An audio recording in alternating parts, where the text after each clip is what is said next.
We had ourselves a blockbuster trade in the NBA last night. Mark Haynes is going to join me to talk about that. We're doing a full-blown NBA preview.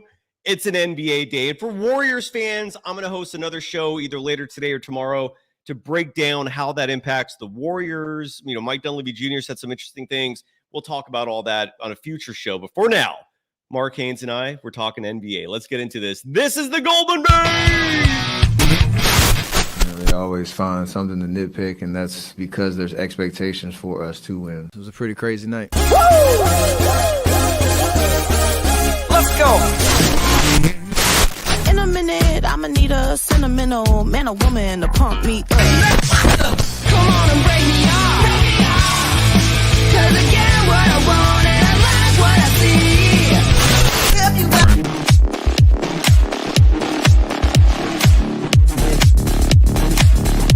That's when you know we're about to start, motherfucker. Mark Haynes and Towns. Hell yeah. You can follow Mark Haynes. He's a journalist for the Sacramento Observer. He works for all sorts of places, doing all sorts of things. But I have you right here, Mark Haynes with the Sacramento Observer. You can follow him on all social media platforms at Mark Haynes NBA. You can follow me, Cyrus Saatsaz, on Threads, on Instagram at Dog Wild. Yes, I'm on Twitter at Surf Journalist. And the program is on all social media platforms at Golden Days Pod. Mark, how the hell are you doing, brother? Great to see you, man. Man, I'm good, man. I'm enjoying this. I know your weather out there in the Bay Area is like always like cool and chill, but we're up and down. One day it's 99 degrees, the next day it's 85. Today is nice. And I might even be wrong. I haven't even looked at the temperature. I haven't went outside. So I'm having a good day. I'm just chilling, relaxing, and ready for this NBA season to start. Good. That's great to hear. Yeah, dude, Sacramento, in case you're watching this from an area that is not Northern California and you're unfamiliar with the topography, the weather, Sac is hot. That's how it goes, dude. It is deathly hot. And then this time of year, things are supposed to start cooling down, but we've had a summer, dude. This has been just hot for like 5 months straight. And I'm in the Bay Area, but today's hot, dude. We're in the 80s. It's supposed to be like 100 2 days from now. Anyways, people aren't here to talk about the weather. We're here to talk about hoops. And dude, Mark, last night, unexpectedly, and it wasn't a Woj bomb, RIP Woj, man. He is now at his alma mater worrying about recruiting college basketball players. So Shams was the one to drop the bomb, which was that the Minnesota Timberwolves traded a player that a lot of Warriors fans, and myself included, a year ago, I was bringing his name up as a potential trade target. And considering the Warriors' needs, I feel like Karl-Anthony Towns would have been a great fit for him. But it ends up being the New York Knicks dropping the bomb. And they acquire Karl-Anthony Towns from the Minnesota Timberwolves. They give up Donte DiVincenzo, a player you and I both are familiar with, a former player for the Kings and the Warriors, and Julius Randle. And there's a lot to break down with that. But your immediate reaction to a blockbuster trade? Dude, my first reaction was literally Karl-Anthony Towns tweet. ... Because we all seen, like, if you follow him on social media, you seen he just bought the $16 million house in Minnesota, and he's settled in. He's the star of the team. You got Anthony Edwards, him and Edwards or whatever, but Towns he's been the guy for Minnesota for years, and we've all, when we pictured the future in Minnesota, we pictured it with Ant and Towns as that 1-2 punch. And when it was, when you seen that trade was nearing, it was like, what? How does this happen? What? And then to New York, of all places, I didn't see that coming. I don't think a lot of people seen that coming. And it's funny, I did a show like a few weeks ago or whatever about New York being a hot destination. That, like, we always talk about free agents going there, but they never do. And I was like, nobody really wants to go there, but New York did the right thing in getting Towns in a trade scenario. And this is, in my, I'm sure we go get into this, but I think this was a win for New York.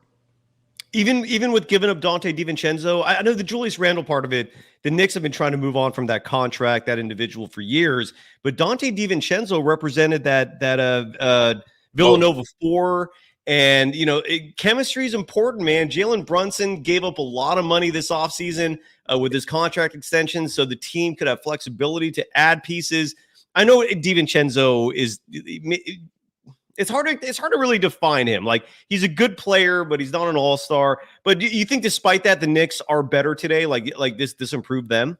If DiVincenzo, like, I'm not sure who reported it, but I'm saying like DiVincenzo was like a little unhappy with his role or unsatisfied with the role he was going into. If that was true, absolutely. This was the better deal because you have Julius Randle's and how they, that relationship has been. And if Donte is kind of, not fully sold on his role with that team, and then you bring in Towns. Now you're not even bringing in Towns as this, happy guy that he always seems like. Now you bring in a pissed Anthony Towns who just spent a lot of money on a house in a city that he thought he would be in for a long time. And now I think you get a fired up. I think this year we're going to see a mean Karl-Anthony Towns, and to put him with Jalen Brunson and Harden, all those guys, I think New York finally has something to be excited about. I was muted. Sorry. I thought they already had something to be excited about. Like this no disrespect to to when Julius and Donte was there, because I thought the offseason they had in general, I thought the offseason they had made them a contender especially in the East or whatever, with Boston, basically bringing back the same team. I thought New York got better, but like I said, if Donte was really unhappy with his role coming into this season, then I think he got better. But if that report is just like bull, then I'm like, this could be messy. But, assuming that he was unhappy with his role, I think this Towns thing, I think it makes them better because you can't really – Karl-Anthony Towns is – if we now that he's not under Rudy, we consider him a center. He's a top 3 center in the league? Top 3. So obviously Embiid, obviously Jokic. So you're saying he's number 3 behind those two? I can't. Yeah, and he's up there. Bam Adebayo I'd probably put higher, but yeah, man. I mean, look. Right there. So I would say that's something the New York Knicks got something that you can't really, duplicate anywhere else. So I'm all about, and it doesn't always work. Having the best players doesn't always equal winning a championship, but a lot of times it do. So I'm rolling with having a top 3, and if not top 3, it's definitely top 5 center.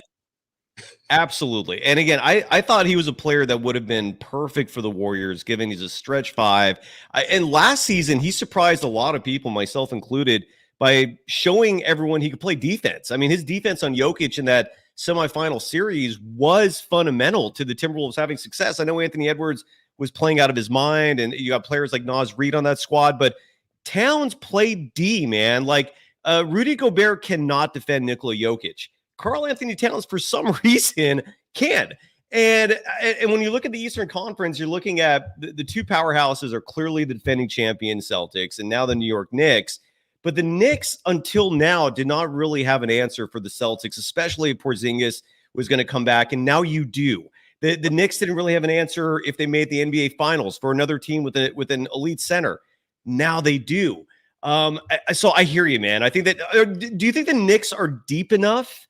I heard somewhere that they're going to make another trade maybe to bolster the bench, because their bench right now is basically Precious Achiuwa, Mitchell Robinson, if he plays. I mean, that dude has massive durability issues. And then the rest of the bench is what? Like Landry Shamet, Jericho Sims. I think they're going to have to make at least one more move, right? What are your thoughts on the Knicks' depth? Or do you think that's not an issue and they're contenders as is? I think they're a top 3 team in the East for sure. Like, as structured. But if you want to, why not go all in And if there's a deal out there to make this bench better, like you got to go for it. So like you got this is part you playing your best marbles and you're hoping for the best because New York. I don't think anybody in the last 30 years have thought New York would be title contenders other than New Yorkers. No offense, but yeah. If they make another great move and they can figure out how to make this bench look a little more attractive, then I could see, the rest of the NBA world saying, we really got to worry about New York. I know Boston is Boston, but New York is, New York. And that'd be crazy. I really can't imagine New York winning the championship. And this move, not saying this move makes them, is going to give them a championship, but it could be the start to that because they're also like Towns is locked in with he's going to be a Knick unless they get rid of him. Mm-hmm. Dude, the Knicks I like this Knicks team a lot, man. I love Jalen Brunson, dude. He's become one of my favorite players in the game.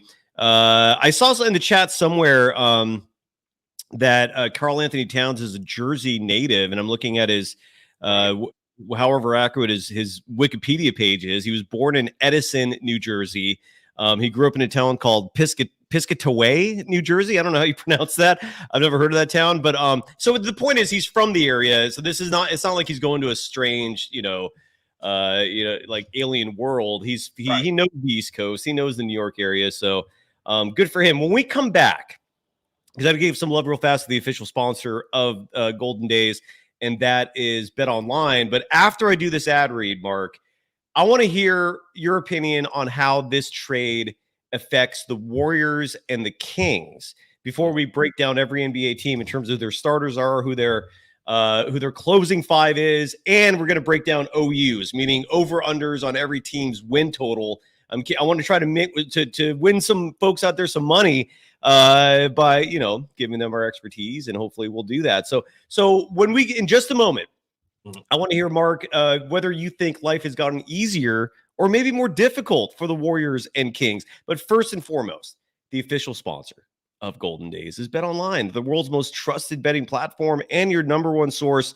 for everything football. Yeah, the season is in full swing. College football is going on right now as we're talking live. Bet Online has every stat, every matchup, even live odds and spreads to bet on during the games. And if you think you know your stuff, get in on the $200,000 mega contest and pick 5 games against the spread every week for your chance at weekly prizes and a share of $200,000. And when the game's over, kick back, relax, build, generate that ambiance that you want in a casino, and get in on a game of blackjack or poker, or unwind with one of over 150 slot games. Head to the website today to get in on the action.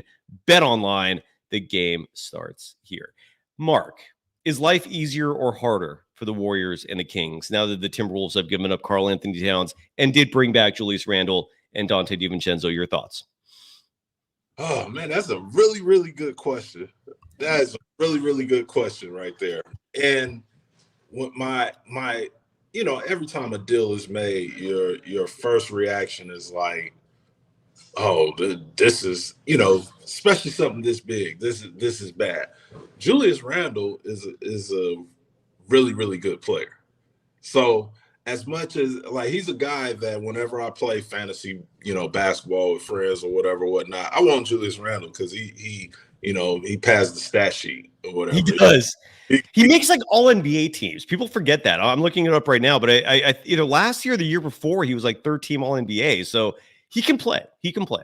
So you're getting him, you get Donte who can play, and he showed that everywhere he goes, he can really fit in or whatever, and just he can play basketball. That's like we talked about him earlier. He's not an all-star. He's not this player you're going to build around, but he's a player you want on your team. Mm-hmm. And Minnesota gets that with the Anthony Edwards that's coming in with a crazy amount of confidence. Now Naz Reid, we assume maybe he comes into the starting power forward role, or if he's still in that 6-man role. But Naz Reid is really the guy to me that probably still remains. Obviously, Ant is there, but Naz Reid is a guy that opposing teams, especially the Kings and Warriors, have to worry about. Nobody will have an answer for him. The Warriors bigs, the Kings bigs, they're going to need a rest. And when they get a rest, they're going to get smaller. And like in Sacramento, we're looking at, potentially Keegan Murray being the new, power forward with the Kings or whatever. So Keegan will have to deal with Julius Randle. And when he's banging with him, he has to go with Naz Reid. And, Naz is very, very skilled. He's very similar to Karl-Anthony Towns. He could shoot it. He could play down low. He rebounds. I think now as I'm, going and talking, because I've never thought about the question, but as I'm going and talking, I think life has gotten more difficult. But I think this was a good trade. I think it was a really good trade. I think the Knicks got better, and I also think Minnesota got better because they also got a first-round pick out of the deal too, right? So top 13 protected. Yeah, it was a Pistons pick, but they did, yes. Life definitely got harder for the Kings and the Warriors.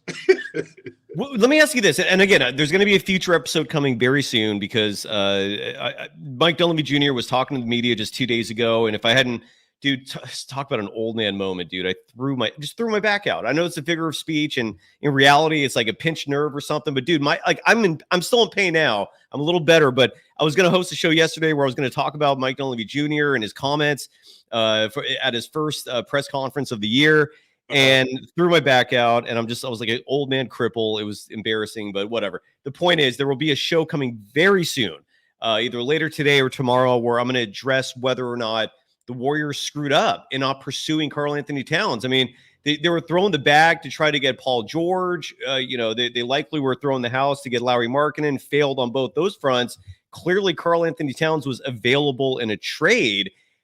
Did the Warriors swing and miss there? Are they being too picky in terms of the help they're seeking out for Stephen Curry? I'll ask you this right now, Mark, while I have you. Do you think the Warriors swung and missed not pursuing Karl-Anthony Towns? I think when I look at, the Knicks getting them for Julius Randle, Donte DiVincenzo, and a first-round pick, the Warriors are a team, they're like, they have so many assets and so many, great players, and the future looks good. But if this is all about Steph Curry, let's go in right now. And in that sense, I'm like, nah, if we, if obviously teams can ask for a really crazy price, but if that price is, just two players and a first-round pick, I mean, why not bring? Could you imagine Karl-Anthony Towns with Draymond Green, Steph Curry, and like this, like the Warriors? Like people are really, really sleeping on the Warriors. Like they see the team because we forget about how good Andrew Wiggins is because how quiet he is and how mellow is, assuming he was the guy that stayed. We know what they feel about what people feel about Paz. We know about Kaminga. You still got Moody that's coming and growing into, his role and becoming a legit NBA player. The Warriors are good, man. Like, I think if they had a chance to get Karl-Anthony Towns with Steph Curry, with Draymond Green, like, why not? I think if you decided to say no, then you missed. But if it wasn't a possibility, then it wasn't a possibility. But yeah, you got to go after Towns because Towns. A lot of people don't like Towns for correct. He got the different voices and all that crap or whatnot. You may not like his style, but when you look at his numbers, you look at his production on the court, and like you said, he improved on defense. Man, Karl-Anthony is amazing. And no cap 757 in the chat is clearly upset. He writes here, the Warriors didn't even make the call. I mean, who knows if they did or didn't. I feel like the biggest issue for the Warriors in terms of trading for Cat is clearly based off this trade. Minnesota wanted to get a big back. They didn't want to just lose Cat and leave a hole at that position. They like having this 3-tower system with Gobert and Naz Reid, and before it was Cat, now it's Julius Randle. And the Warriors did not have at least from my initial recollection, anyone to offer that could fit that role, So I maybe it came down to something that simple. Maybe the Warriors were interested and Minnesota's like, who are you going to give us to play Cat's position? And they had no one. I mean, it could have been something as simple as that. I'm guessing part of this move was also saving some money for Minnesota, although both DiVincenzo and Julius Randle have a lot of years left on their contract. So I don't know, man. I'm again, that'll be discussed on a future show, but are the Sacramento Kings? That's the club that you're covering extensively as a credentialed reporter. Do you feel like they should have or could have made a move, or is their roster pretty set and that would have been a redundancy for them? I don't think they had a chance at that with as far as like, they have guys that they're not willing to give up. They just got back. They re-signed Malik Monk, which was huge for them. Their plan is to keep to build something with, I ain't gonna say around, but build something with Keegan Murray. They really love Keegan Murray. They love what he could do. So when you look at, the type of trade that they could offer Minnesota to get Towns, I don't think it's realistic. I don't think it's better than what New York had to offer. I don't think it'd be better than what the Warriors had to offer. So then it's like, do you even bother with throwing out the names? I mean, I guess maybe you do, but I think the Kings had the best offseason that they could have. I think they, with getting DeMar DeRozan, a lot of people will see him as I think he's 34 or something like that. See him as, oh, he's old, but the dude still could play. Yes. He can still go get you 20 points if needed. And he's a guy that could play in different systems, similar like we talked about DiVincenzo being able to just play basketball. He played with Popovich. He played, in Chicago. I believe Thibodeau was there at the time. He knows how to play in different systems, and he's, he hasn't won a chip, but he has experience in the NBA. He has a lot of respect from his peers and opposing players. And I think he brings a level of I believe, this is something that's probably somewhat of a hot take, but I think he brings a level of intimidation, to the Kings that they've never had. Like, who are we talking about? DeMar DeRozan. Yeah. Yes. Yeah. No, yeah. I like that. Yeah, that's good. Yeah, nobody tries DeMar. Like, I want to call him an enforcer, but you usually think of enforcers as power forwards and centers and whatnot, but nobody tries DeMar DeRozan. And the Kings have lacked a real enforcer or imposing presence on their team, and I think that made them better. So I think the Kings have done the best they could. And in past years, you couldn't say that about the Kings. But with the Warriors, when I look at the roster and how, I love the Warriors roster because they're really good. I think you could have went and got Karl-Anthony Towns if you wanted to. Yeah, and no cap again. I could tell that you're peeved, and I get it, dude. He writes in the chat that they could have used Chris Paul's, calls him CP39, his contract either in the offseason or even last year. And that brings up, I think, a bigger consternation a lot of people have with Mike Dunleavy Jr. and Steve Kerr, who's very much involved in these decisions. My nickname for Steve Kerr has been for about 2 years now, Picky Steve. He is incredibly picky in terms of the individuals he brings into the team. Just case in point, trade deadline last year, they go on a little run. I think they went 4-1 leading up to the trade deadline. And Steve Kerr convinced Mike Dunleavy Jr. not to make a move because the team was on a little heater at that point. And they don't make a move. They immediately revert back to the same issues that they had all season, and you end up missing the playoffs altogether. So the point is, yes, no cap, I feel your frustration in terms of the complacency, in terms of the Warriors not being more aggressive. If there is any good news to all this, at least for the Warriors, it's that they have a lot of assets. They do have a lot of flexibility. And my biggest concern for them is that I don't want them to have a bad start to the season. Like because if you're waiting until the trade deadline, if you're waiting for pieces to unfold during the regular season, and you're waiting for that right player who fits in your system perfectly.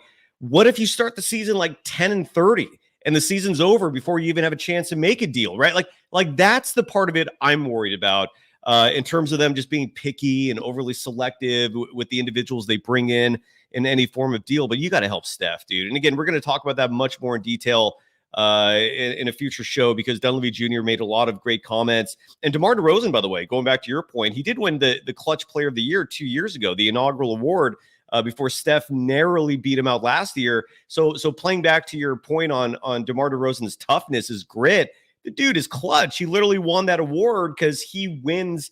He makes clutch plays at the end. He makes plays that leads to wins. And dude, he was such a huge pickup for you. Let me ask you this before we get to all the 30 teams in the NBA and how they're going to look this year.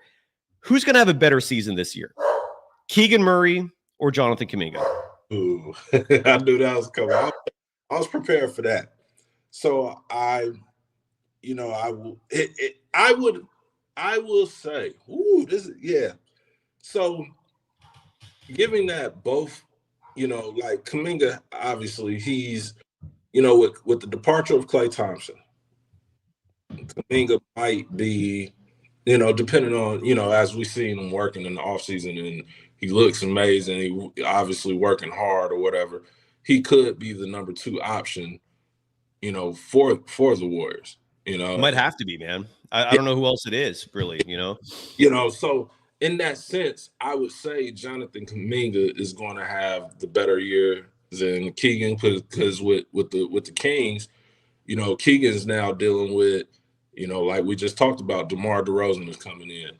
De'Aaron Fox is still the guy on the team. Domantas Sabonis is still going to have the ball a whole lot. So the times where Mike Brown was asking Keegan to put the ball on the floor and he's going to have to be more of a, learn how to be more of a playmaker or make plays, he's not going to be asked to do that as much as Jonathan Kaminga. So I think Kaminga this year is going to be, a Jonathan Kaminga year. It's a year where contracts is going to be a conversation. And, it's already, they already, talking about, Jonathan Kaminga's upcoming contract. Are they going to extend him and offer him the max and blah, blah, blah. And I think Kaminga is going to have a lot more opportunities to really prove himself. And I love Kaminga. So I think Kaminga is going to have a great year. And if he does have a great year, if he could be a, 20-point scorer or whatever, that's going to be really, really big for the Warriors. So shorten it up to answer your question, Jonathan Kaminga is going to have the better season. But largely because he's incentivized to play for a new contract. Yeah, he's going to have a bigger role. But Keegan Murray, man, you guys are sitting on a gem there, man. I think he's a fantastic player, and the fact that his outside shooting has evolved to where it is huge, dude. If you're a Kings fan watching this right now, your optimism is warranted, man. It's justified. You have a damn good team there. Real fast, D57 bringing up Daquan Plowden being let go, and the Warriors lost him. He's now with the Atlanta Hawks. We'll talk about that on the next show. That's a very nuanced topic pertaining to the Warriors. All right, man. Are you ready to get into the NBA preview, where we literally talk about every team's starting lineup and their closing 5? Because sometimes the starting 5 and the closing 5 are very different. Are you ready to get into this? We're also going to try to hopefully win some people some money with some futures in terms of over-unders for wins. Any questions, Mark, before we get into this? No, I'm ready. This is gonna be fun. It's been a while since I've literally thought about everybody's starting and closing roster. So I'm looking forward to diving into this and seeing where we go. I love it. I'm going to go in alphabetical order. Okay, so we're going to start with the Atlanta Hawks. By the way, when you talk about the worst run teams in the NBA, the Hawks are clearly up there, man. Like I almost feel like when they make any sort of personnel move that doesn't involve your team, breathe a sigh of relief, man. Like they're borderline toxic, dude. Like I have no idea what the hell they're doing half the time with their decisions. Incompetency is abound with the Atlanta Hawks. And here's their starting five. And again, I'm getting all this off ESPN's depth chart. So what ESPN is telling us for their starting five is that it's going to be Trae Young, Bogdan Bogdanovic, the rookie, Zachary Rissikar. Did I pronounce that right? Jalen Johnson, he's a player I like a lot, and Clint Capella, who it wouldn't surprise me if he got traded during this season.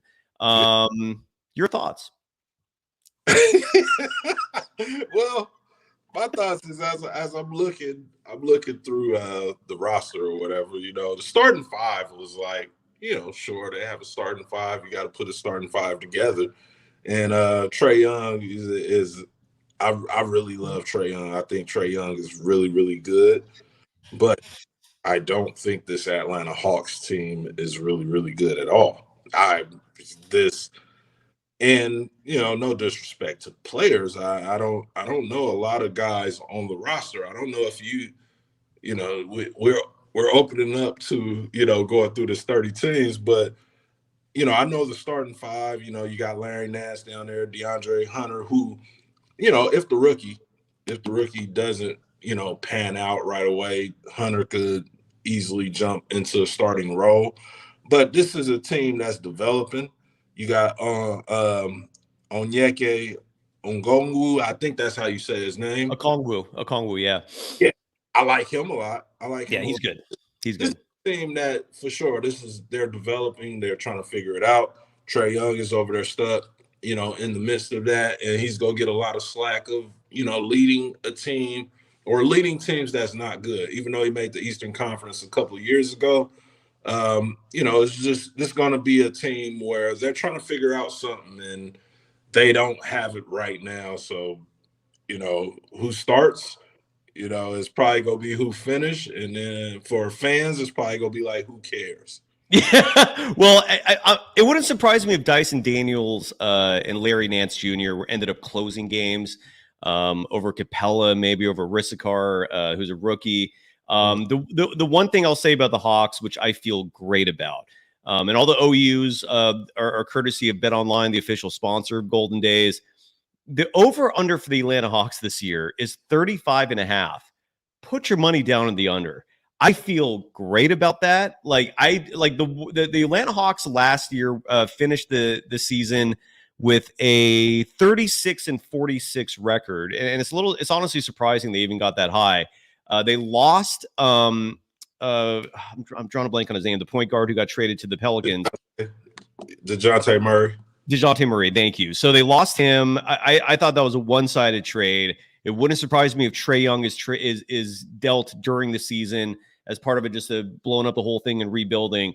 So I will say I feel great about betting the under of 35.5. It would shock me if the Hawks even won 30 games this year. What are your thoughts on the OU? No, I'm with you. I would definitely go to under. I would, if you're an Atlanta Hawk fan, I know, you want your team to be really good and you want them to win, but don't be silly with your money. Go. Dude, no. If you want to win some money, bet the under. The next team is, as crazy as this may sound, even worse than the Atlanta Hawks. It's the Brooklyn Nets. They're starting. This is a team in full rebuild. They've got one player on this roster who I really want the Warriors to pursue, and that's Cam Johnson. I think he's a terrific player who would be a great fit for the Warriors.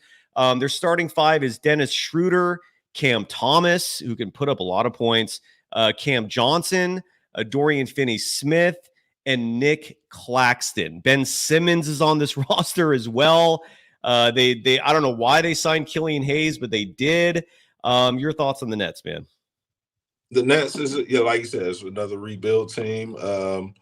They have Ben Simmons over there, and if Ben Simmons plays, I'm one of those guys where I'm a hopeful person or whatever. So I'm like, I hope Ben Simmons play a full season, and I hope Ben Simmons, looks like Ben Simmons when he. And if you can get Ben Simmons back, a lot of games this year, but moving forward, you have something to work with. You could build. So it's a building team. I like you said, I like Cam Thomas. He's a bucket. A lot of good, solid players, but not players that's going to win you a ton of games. Yeah. Actually, how the NBA is now. I don't feel good about the OU.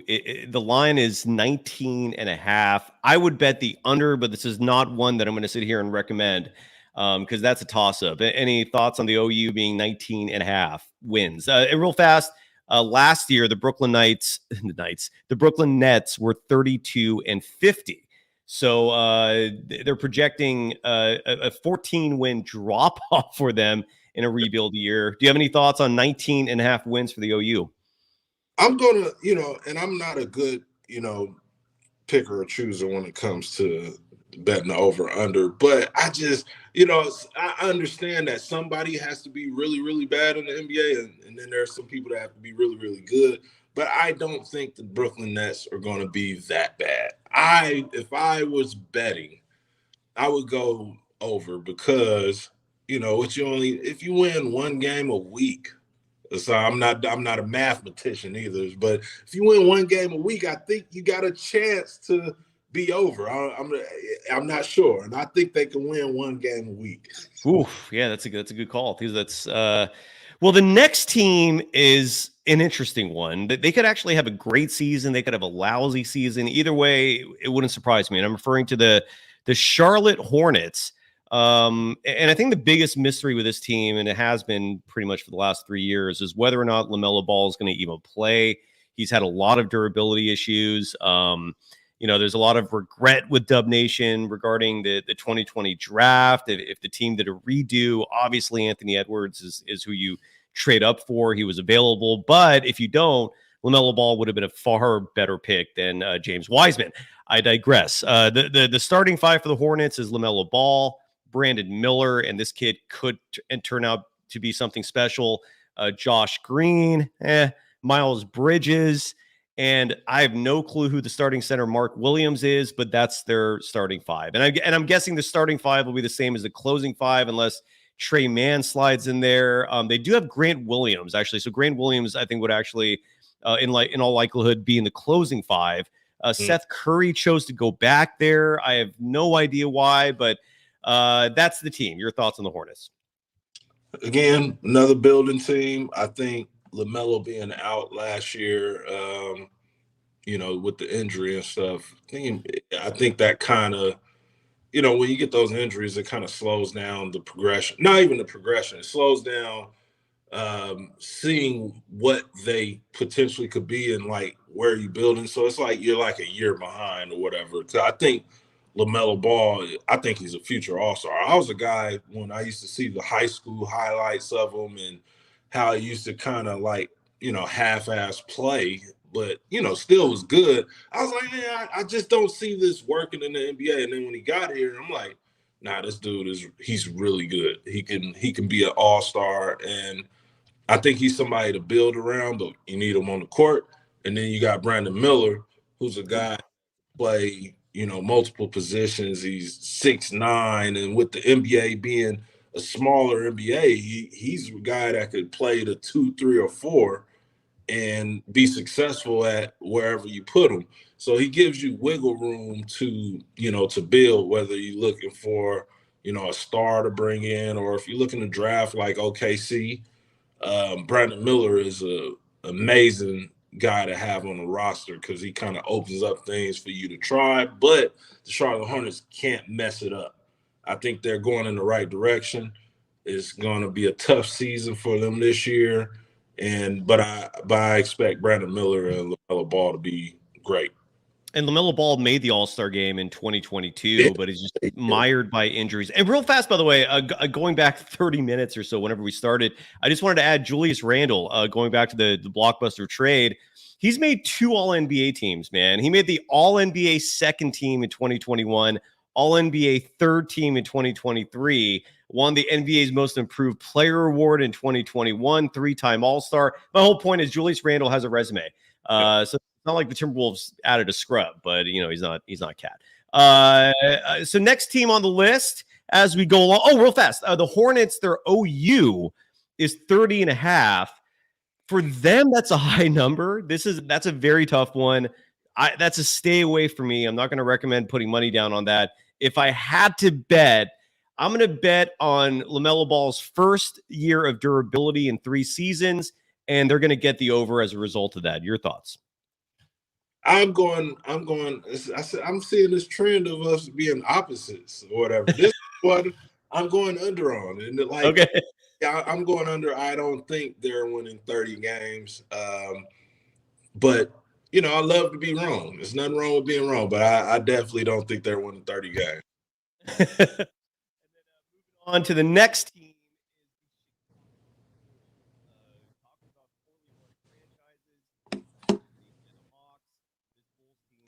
Right behind them in terms of incompetency of the front office, just completely perplexing, nonsensical decision after nonsensical decision. They made the trade with the OKC Thunder, where they gave up Alex Caruso and got Josh Giddey back. Who knows who wins that trade? But the starting 5 for the Bulls this year is going to be Josh Giddey, Kobe White, who had a solid season last year. That's probably the most optimistic piece on this roster. Zach LaVine, who is quite possibly the most toxic player in the NBA right now. Patrick Williams, who got a big contract extension when they didn't need to give him a big contract extension. And then Nikola Vucevic, who I think would be an awesome piece for the Warriors. I mentioned that before. Given the price tag would probably not be that high. You could realistically offer the Bulls Andrew Wiggins for Vucevic straight up, and that would be a huge win for the Warriors. But you've got Picky Steve, who's the head coach of the Warriors, and he loves Wiggins. Anyways, that's the starting 5 for the Chicago Bulls. I highly doubt anybody on the bench is going to be in the closing 5. Maybe Jalen Smith, who was a solid free agent pickup for him. But this is a bad team in my book, man. What are your thoughts?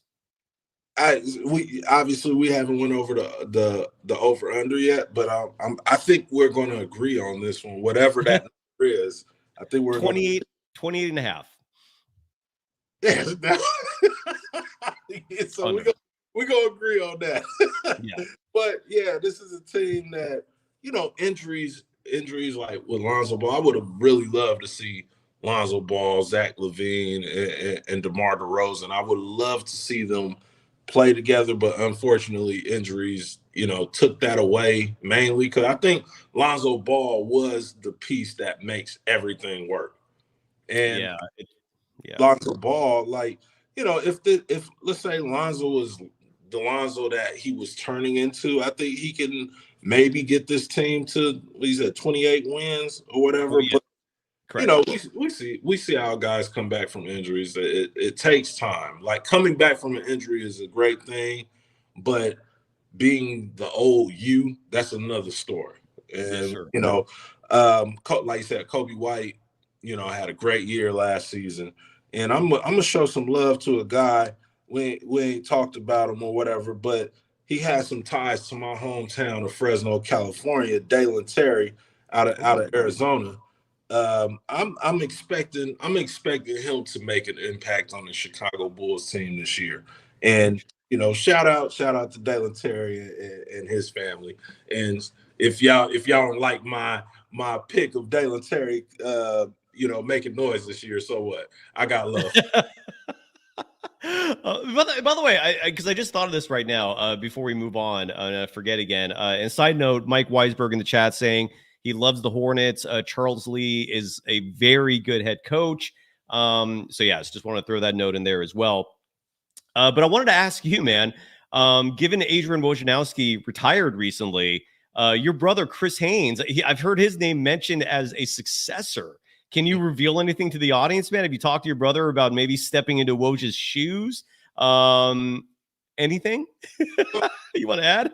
Yeah, well, obviously, Woj has created some giant shoes to fill. And, whoever gets in that position, even though Chris is my favorite, NBA reporter, even when Woj is active or whatever, Shams is, great. But Woj is like he was a special talent when it comes to reporting. He's a guy that he kind of literally he's a pioneer in this business, and he's actually, which was funny, I found out that he wrote for the Fresno Bee, my hometown, way back when or whatever. So he has Fresno ties, so it's always gonna be love there. But if Chris decided, or if ESPN, I don't know who, I don't have any really inside scoop. I know things or whatever, but nothing that's worth mentioning. But obviously Chris is one of the top candidates for the position at ESPN.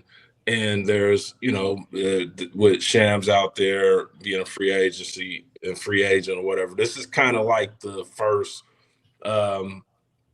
media free agency like battle or whatever. But I don't think it's a thing where it's like, oh, Chris versus Shams or either or whatever. Like ESPN with Shams moving on, that's a lot of money on the table. They got, Zach Lowe is laid off. That's even more money. So, are they not able to bring on both? Right. Well, my guess on the Zach Lowe layoff is they did that so they could use that money for whoever they hire next. Right.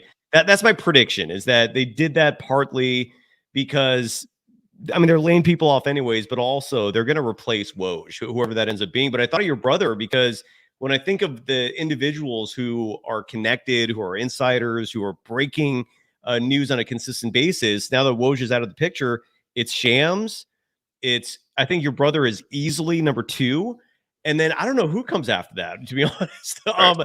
So your brother is in, man. Your brother is, I think, in line for something fantastic.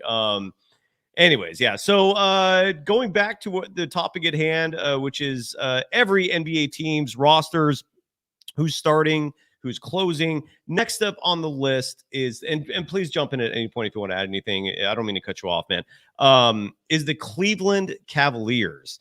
This is a team that I think if you ask their front office and their fan base, they had a good offseason, largely because they did not lose Donovan Mitchell. Cleveland is not exactly a destination for free agents. So for them to secure one of the top players in the game, maybe I'm being generous saying that, but win for them. Their starting 5 is Darius Garland, awesome point guard, Donovan Mitchell, awesome shooting guard, although those two as a backcourt, I don't know if that works. Regardless, is what you got. Max Strus as their starting small forward. Evan Mobley, who did get a max extension. He was in the same draft class as Jonathan Kaminga. And then their center is Jared Allen, who also got an extension. I felt like Jared Allen would have been a fantastic pickup for the Warriors, but he can't be dealt until, I believe, January now, if the Warriors are even interested in him. Some interesting players off the bench. Karis LeVert, Okoro, Evan Mobley, who I already mentioned. I'm sorry. And I guess that's it. Yeah. So your thoughts on the Cleveland Cavaliers? I think this is a good team in the East. I think they're I'm a big fan of Darius Garland. I'm an even bigger fan of Evan Mobley.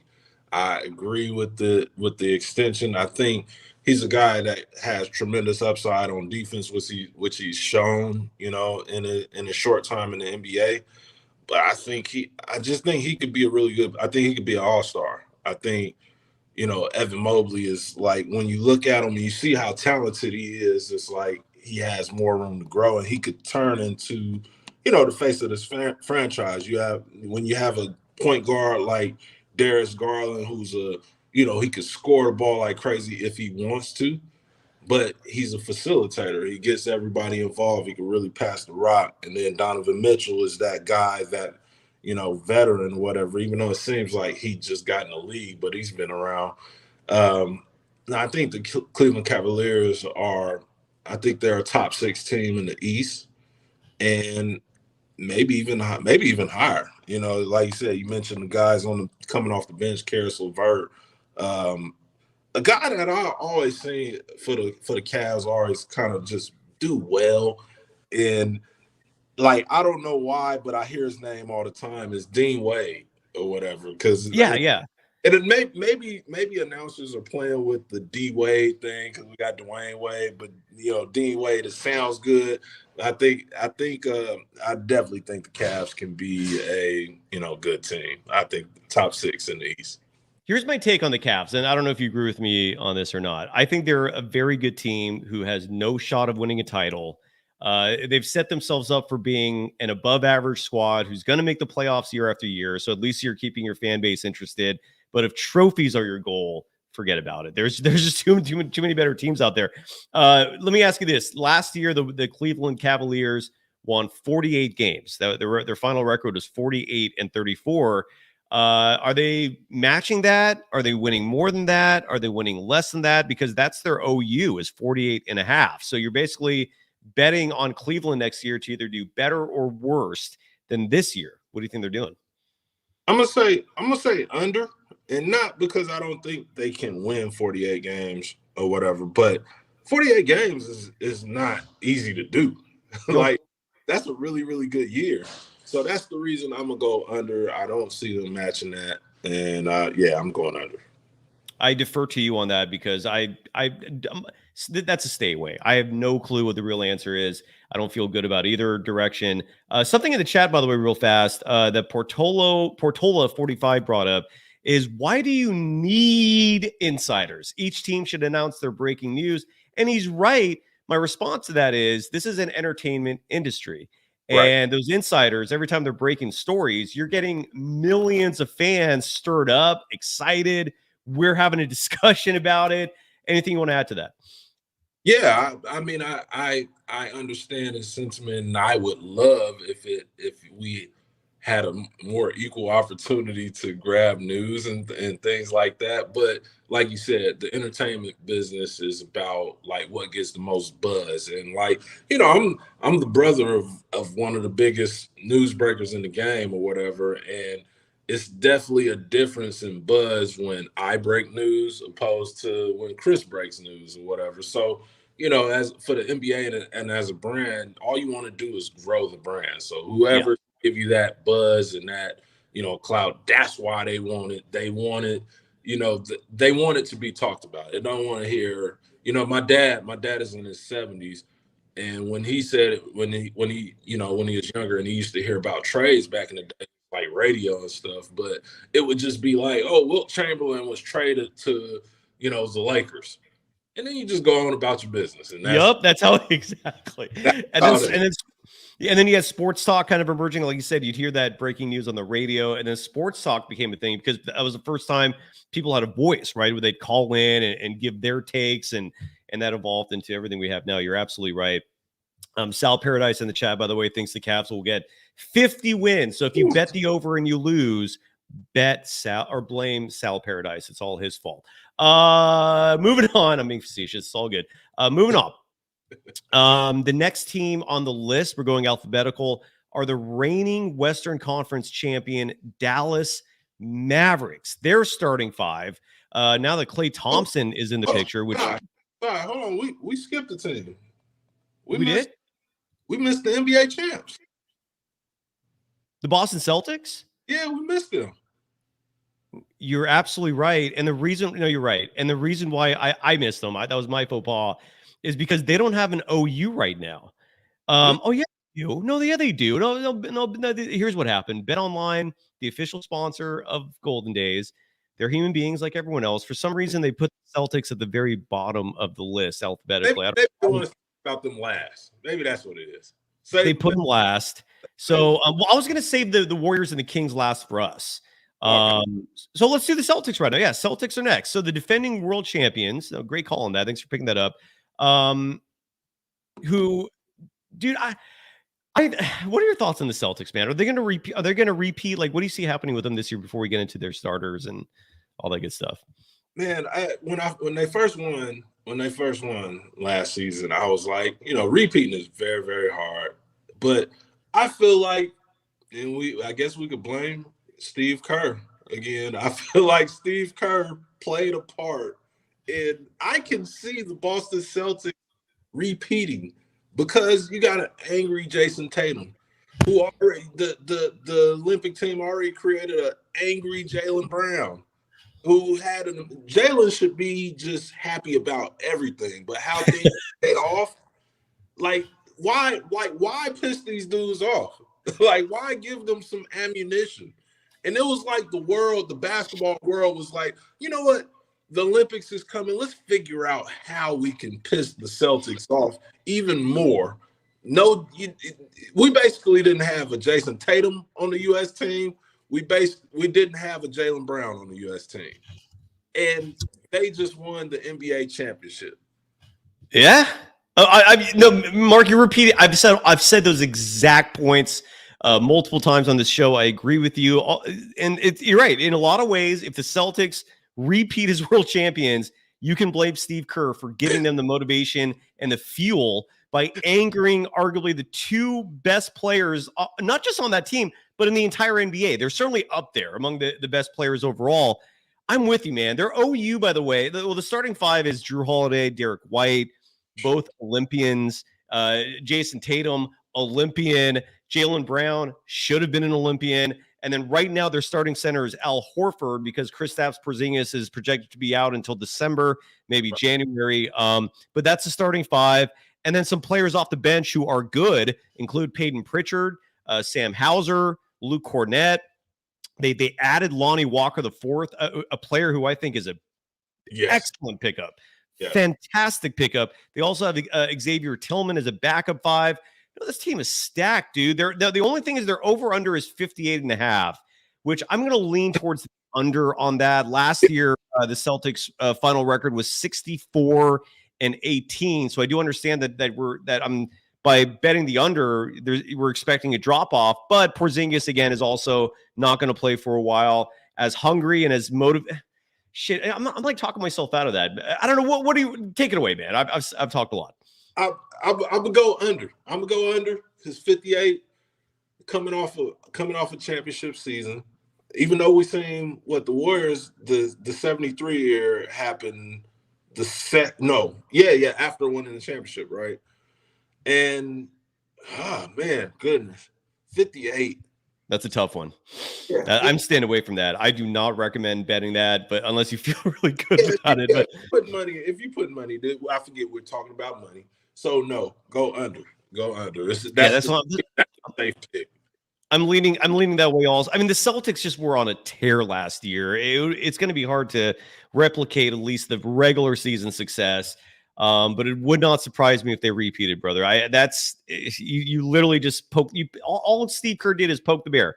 You poke the bear, man, by doing that. And Portola 45 with some humor in the chat saying Derek White's not pissed. He's actually probably perfectly complacent and content and happy. But he's a damn good player, dude. That is a stacked team. My Lord. But you're right. We missed the Celtics. Sorry about that. Now, the team that the Celtics beat in the NBA Finals, the Dallas Mavericks, who added Klay Thompson to the roster. Luka Doncic might be hungry himself. He's never won an MVP award. Maybe he's going to be motivated to win that. I don't know what the Mavericks are going to do this year. I don't think they're going to go back to the NBA Finals. That's one prediction I feel confident about. I don't think the Klay Thompson addition made them a better team. The projected starting five for this roster is Luka Doncic, Kyrie Irving, Klay Thompson, PJ Washington, and Daniel Gafford. Some big pieces off the bench include Derek Lively II. Maxi Kleber gets minutes. They added Spencer Dinwiddie to this roster. Fantastic backup point guard. Quentin Grimes is on this roster. He's going to get some minutes. But it wouldn't surprise me if Derek Lively II progressed in year two to the point where you might see him finishing some games. But realistically, I think the starting five will be the closing five. And lastly, before I give you the floor, it'll be all yours. The Dallas Mavericks OU this year, 49.5. Their record last season, 50-32. So you see a trend here. In most cases, not all. The bookies rely on what the team did a year ago. I'm going to bet on the under on that. I don't think they're going to hit 50 again. Your thoughts, Mark? I think that move. I think I'm gonna agree with you on that. I'm not gonna agree. Okay. I'm not. I don't feel it's the weekend. And I had a shot of tequila earlier, so I'm lose. And I'm not even a tequila guy, but I'm Don't more. fade on me, man. Just don't fade on me. And don't go to the dark side. Don't go to the dark side. Sorry, I just saw that movie the other day. Sideways, in case you're. So I think the Mavs will get 50 wins. Okay, all right. So you're betting the over. Yeah, so I'm gonna bet the over, and I agree. I really like Derek Lively, but obviously they have the luxury of, deciding what they want to do at the big man position or whatnot. And I think Lively could turn into their best center, but depending on who they're playing, how things are going, you can go other ways. But with Kyrie Irving and Luka Doncic getting a second year under their belt together, I think they'll be a better duo, even though they were amazing last season. But adding Klay Thompson, I think, obviously, I think the frustration that fans and Klay Thompson share in Golden State when he returned from injury the second time or whatever, or no, that was the first time. The second injury is that we wanted to see everybody, including Klay, wanted to see the same Klay Thompson. And I think coming into Dallas, he gets that fresh start to where we don't know what type of Klay Thompson we're getting. But the Klay Thompson that we all know that we could see is one of the greatest shooters ever to play the game. And if he can go to Dallas and just be one of the greatest shooters, that doesn't mean he has to average 20 points. That could be 14 points. And if that's 14 points of dynamic three-point shooting and you got Kyrie and Luka going downhill, you got big men who can stretch the floor or whatever, that Dallas team, that's what I could see them getting 50. And to get back to a championship, that's always tough. And they crazy run to even get there, especially after the trade deadline. I got them getting 50. I don't know if I go as far as to say getting back to the chip, but I would go over. Yeah, I agree. Yeah, that's great assessment there. The next team is an interesting one because a lot of people are saying they had a horrible offseason, and justifiably so. I'm referring to the Denver Nuggets, champions 2 years ago. They gave Jamal Murray that big extension, but they also lost Kentavious Caldwell-Pope to the Orlando Magic. Their starting five right now is projected to be Jamal Murray, Christian Brown, who we have no idea how he's going to look as a starting, pivotal piece of this team. Michael Porter Jr., my prediction is he's going to be traded this season. Aaron Gordon, who's probably going to get an extension this season, and Nikola Jokic. Russell Westbrook was added to this team. I could see him closing games over Christian Brown. Other players on their bench include Julian Strawther, Hunter Tyson, Dario Saric, who did not do much for the Warriors last year. Their OU is down from last year. The Denver Nuggets last season won 57 games. And because of this offseason, losing the big piece, their first round pick also is out for the year with an injury. The OU is 51.5. I'm going to bet the over on that just because that's a low number for the Denver Nuggets. They're still going to be good. I don't know if they're going to win the title, but I'm going to lean with the over, although that's not a bet that that's still a stay away from me. Your thoughts? 51. When I hear the number 51, I agree with you or whatever. I think this is going to be a top team in the West when you got, the best player in the world and the Joker on the team. He's going to win 10, 15 games by himself. And, they're not a bad team. You lost some pieces, but you got Russell Westbrook, who's also getting a new start, which we've seen him get new starts. And I actually feel like Westbrook has done very well in transitioning into, he's not a star player anymore. And I think he's, kind of figured that out. I don't really know how that looks with Denver per se, but that's the reason I'm going to say, I say over still. I say over. Okay.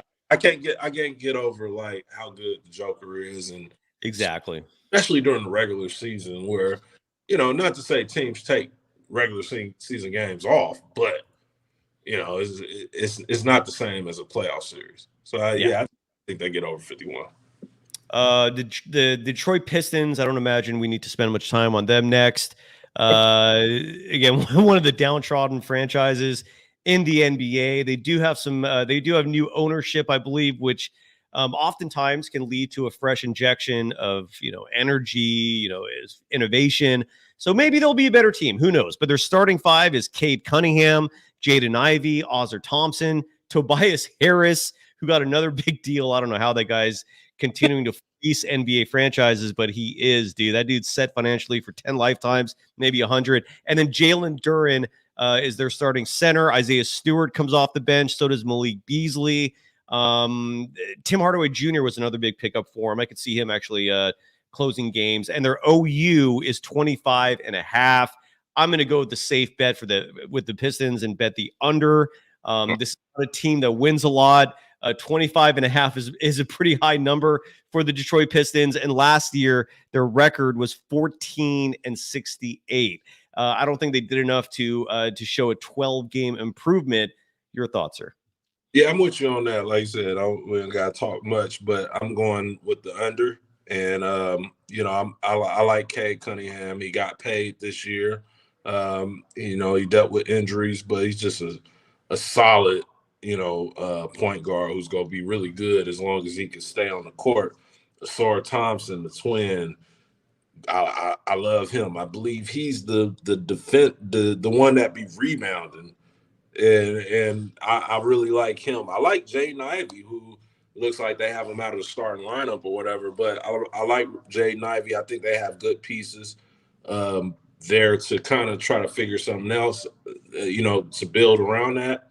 But, they're building. When you're building, nobody likes to build. When you start Legos, it doesn't look good for the first 25 pieces. Is when you get deep waters, and I think this team is they're just starting their Lego set. So I go under with the under.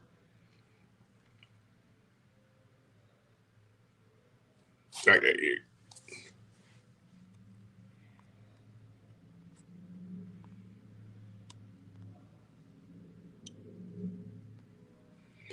Saying.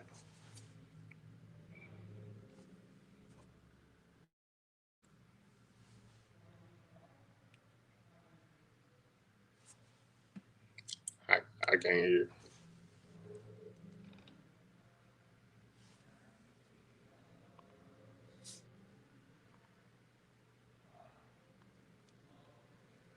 We can't hear. No sound.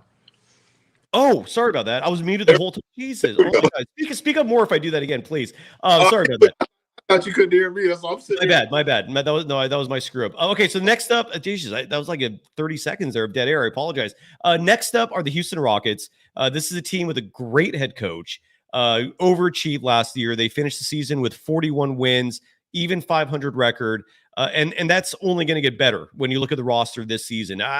Their starting five, their closing five could be very different, but their starting five right now is Fred VanVleet, Jalen Green, Dylan Brooks, Jabari Smith, and Alperen Sengun.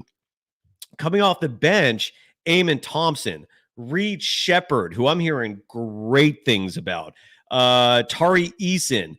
They got Steven Adams as a backup center. I haven't even mentioned Cam Whitmore yet, who could turn into a stud of a basketball player. They also added Jacques Lindell. They actually added him last year as a backup center. They got Jeff Green as a veteran wing. This team, I think, is going to make some noise this year. They got Aaron Holiday off the bench as well. Their over-under this year is 43.5. I'm going to bet the over. I think this is a playoff team. I think this is a team that's going to they're going to be a difficult chore for everyone they play this year. Your thoughts on the Houston Rockets?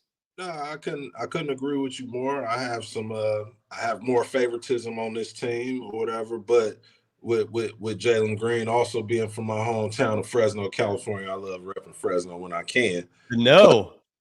But no, outside of Jalen, this is a really good team. I thought in June when I seen him as a rookie, I was like, man, this dude is about to be good, and he turned into that player. He's and it's no disrespect to him, but he's a great value Nikola Jokic for Houston. He does a little bit of everything. He can play under. He's a really, really good player. And when you look at Fred VanVleet, who's played at the highest level, you look at, like you said, Jeff Green and Dylan Brooks. Dylan Brooks is a guy who, I think he makes this team better. As much as people want to joke about him and get on him about how poorly he did at the end of his Memphis stint. Like, this is a really good team. I think they're a playoff team. Jabari Smith, I'm going over for sure. This is a playoff team. I think they're going to be, I don't think teams are going to want to mess with them. This is going to be Houston have things to be happy about over there with these guys. I don't know how the hell they got. I can't believe they got the second or third pick in the draft this year, where they end up with Reed Shepherd, who's likely going to succeed. Fred VanVleet. Dude, this is going to be a very dangerous team. They've got size, they've got athleticism, they've got speed, they've got shooting, they've got a very defensive-minded head coach. The Rockets are going to make some noise this year. They also have a lot of assets to make a trade. Don't be surprised if they make a move and add a superstar player like a Jimmy Butler at some point. And the reason why I feel like I'm very critical of the Warriors, largely because of teams like the Houston Rockets, because the Rockets, I don't think there's enough attention being paid to a team like them. They're going to beat up the Warriors this year, man. I do believe that. I think the Warriors are going to be very surprised when they play a team like the Rockets. I think the Kings might be surprised a little bit, just because they got size too. They're going to be someone to mess with. The next team is the Indiana Pacers, who finished last year with 47 wins. Their starting five is Tyrese Halliburton, who won the participation trophy at the Olympics this year, Andrew Nebhard, Aaron Nesmith, Pascal Siakam, Miles Turner. Off the bench, you got TJ McConnell, Ben Shepherd, Benedict Mathurin, Obi Toppin, Isaiah Jackson. Let me see if there's anyone else on the bench that's worth mentioning. Oh, they got James Wiseman as well, the former Warrior. No love. What's up? I was going to say, we're not going to give James Wiseman no love. And their OU is 47.5. I'm going to bet the over. I think this is a really good team. Well, their record last year was 47-35. So you're basically betting on them to be better by just a game from a year ago. I say they will be. I'll bet the over on that. Your thoughts, sir? I'm going over too. I think the Pacers are really, I think they're a solid team in the East. And, with Tyrese Halliburton, which I don't know why, but Sacramento, it seems like Sacramento fans hate Tyrese Halliburton, even though he was traded. And he did well while he's here. He did his thing, but it brought Domantas Sabonis over here. But for whatever reason, people do not like Tyrese Halliburton. I know he only in sack. Yeah. Come on, because you're bitter. Because you guys are bitter. That's why you lost him. And I'm like, you got Sabonis. We got Domas. Domas is here. It's like win-win, but people hate Tyrese Halliburton. I think he's a great player. Obviously, he has room to improve. He has to become more aggressive, a more aggressive scorer. But his playmaking ability is, top tier. He's really good. Yeah, I got them going over, because Tyrese Halliburton, Miles Turner is always an underrated, big man who, he's solid. You know what you're getting out of. He's gonna block shots. He knocked down the three now. The Indiana Pacers in the East, they're a good team. Yeah, I agree. And again, we're talking about Tyrese Halliburton. He's still young. He's going to get better, especially after that Olympics experience. Pascal Siakam was acquired in a midseason trade last year. So the Pacers got 47 wins with Siakam coming in halfway, with Halliburton dealing with injuries. And again, he's just going to be a year better. I think the over is a solid bet when it comes to the Pacers. Next up on the agenda are the LA Clippers. This is a team that a lot of people think is going to regress. News just came out that Kawhi Leonard had another knee surgery. So his career might just be shot at this point. And when you look at the Clippers starting five, this is a team that lost Paul George. and got nothing in return for him. He went to the Philadelphia 76ers as a free agent. Their starting five projected is James Harden, Terrence Mann, Derrick Jones Jr., who they got acquired from Dallas last year. Kawhi is projected, but he knows if he's going to be available. I'm guessing Nicholas Batum will start in his place if he's hurt. And then Zubac is the starting center. Other important pieces off the bench: Mo Bamba, Amir Coffey, Norman Powell, Kevin Porter Jr., who's a player I would not roll the dice on, but they did. And then PJ Tucker is stealing $11 million in change from this team. He's going to be 40 years old this year. So those are the Clippers for you. They're over under 39.5. Just literally the last 30 seconds of hearing myself talk, I've convinced myself that's an easy under. I would feel good about that. The Clippers suck, dude. Your thoughts? I think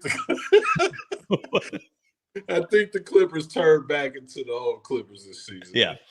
They're going to be the little brothers in LA, especially with Kawhi in his situation and losing Paul George, in free agency. That was the big blow right there. And, they did what they could as far as, getting something in return through free agency, but you can't replace a Paul George. And, and with Kawhi being, having another knee surgery, being out, this is an easy under on me if I'm putting money on it. Yeah, I feel like the Clippers are in trouble, man. And maybe the biggest loss this offseason was Jerry West. Rest in peace. But he was influential for a lot of their personnel decisions. And who knows if he signs off on letting Paul George go. They're in trouble. They're in trouble. And that's good news for the Warriors. So there you go. The next team, the other LA team, and that's the LA Lakers. You and I feel like we just, for some reason, we love bagging on them. I love bagging on them. I don't mean to put words in your mouth. Their OU is 43.5, but taking a step back in terms of their roster, the expected starting five for the LA Lakers includes D'Angelo Russell, Austin Rivers, LeBron James, Rui Hachimura, Anthony Davis. Some big pieces off the bench include Bronny James. I'm kidding about that. I'm sure we'll see him at times, but he's going to be a G League player. Gabe Vincent, Max Christie, Cam Reddish, Jared Vanderbilt, who apparently is still hurt. I thought he was going to be ready to go. It wouldn't surprise me if Jared Vanderbilt finished games for him. I think that's actually part of the expectation. Bigger picture, clearly, LeBron James makes or breaks this team. I know LeBron's your boy. You love him. Is he going to be still prime LeBron for another season? Your thoughts? And the OU 43.5. I'm going to let you pick first. I have no clue. I'm going to go, and this has no fandom in it. I think they go over. I think they win. I lean on that too. Yeah, I think they win more than 43. I'm a real, like the Vanderbilt. It's all about health. It's all about health and Anthony Davis. I don't think, I came to the conclusion that LeBron isn't the same. Like how we talked about Joker making Denver, we said winning more than 55, 57 games or whatnot, because he's the best player in the world. LeBron James used to be able to do that. You used to could put LeBron James. I felt like you could put him on any team and they would make the playoffs. That's not the same LeBron anymore. You got a really, really good LeBron, as we've seen in the Olympics or whatever, who can lead a team. But that means you have to have players that can make shots, players that can do, other things. And so now we have to rely on Anthony Davis being the star of this team. I don't know how. I believe he should be the star of this team, but then you go to the other guys, the Gabe Vincents and stuff, and who's going to make shots? LeBron is going to give you 20 points and 8-9 assists or whatever every night. He's going to be great. He's going to make defensive plays, when needed or whatnot. But I got him over on above 43, but he's definitely not pushing them too much further than that. And just to follow up, I agree with you. I would also bet the over, especially after hearing what you said, and the fact that last year in the regular season, the Lakers finished with a 47-35 record, despite Jared Vanderbilt being hurt, despite Gabe Vincent missing almost the entire year. I forgot to mention Dalton Connect, the fantastic draft pick they landed. Apparently, thank you very much, Bruce Morrow, in the chat for correcting me. I said Austin Rivers when it's Austin Reeves. But yeah, so and JJ Redick, and I'm glad Abduo in the chat brings that up. New head coach JJ Redick, some fresh blood, maybe a brighter mind. We'll find out. But yeah, I think they're going to get the over as well. What are your thoughts on JJ Redick?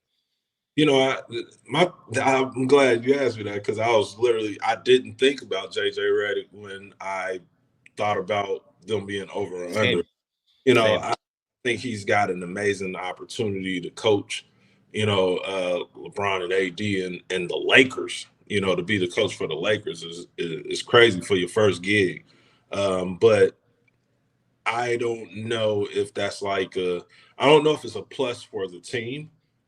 And, you know, this is a weird year. You got a year where they drafted Bronny James and hired JJ Redick. And it's like, you know, is this basketball moves, or is this business, or are we growing? You know, it's kind of, you know, I'm sure the organization knows the direction they're going, but for, you know, us who are not involved, it's kind of like, I mean, I don't see it, but, you know, we'll see what happens. But I don't think adding JJ as the head coach makes this team better. Or if anything, it doesn't make them better. They can only be worse, or the same. I'll say that. Yeah, and they might make some noise, man. They might. Well, it's a lot of it, I think, is going to come down to health. They got a big team. Right. Excuse me, hair on my mouth. They got a big team, dude. And with LeBron, he's still at the peak of his powers, dude. I mean, the Olympics proved that.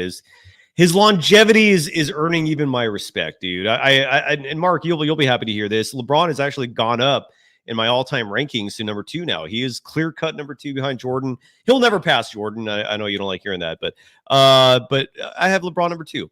He's earned my respect. Because of the Olympics, or just the fact that he's still doing this, man. This is insane. This is I mean, you should not be 40 years old dominating the way he is in basketball. Like, Tom Brady was protected.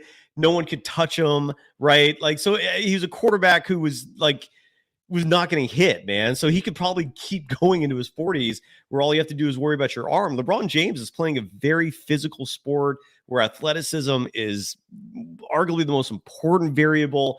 And the fact that he's still doing it, man, it's just, I'm impressed, dude. I don't know how the hell he's doing it. And if the news ever comes out someday where he was cheating and, you know, he's injecting HGH, I wouldn't be surprised. But I'm not saying he is. It's just the point is that's the fact that, like, I have no explanation for him being this good this late in his career. It's impressive.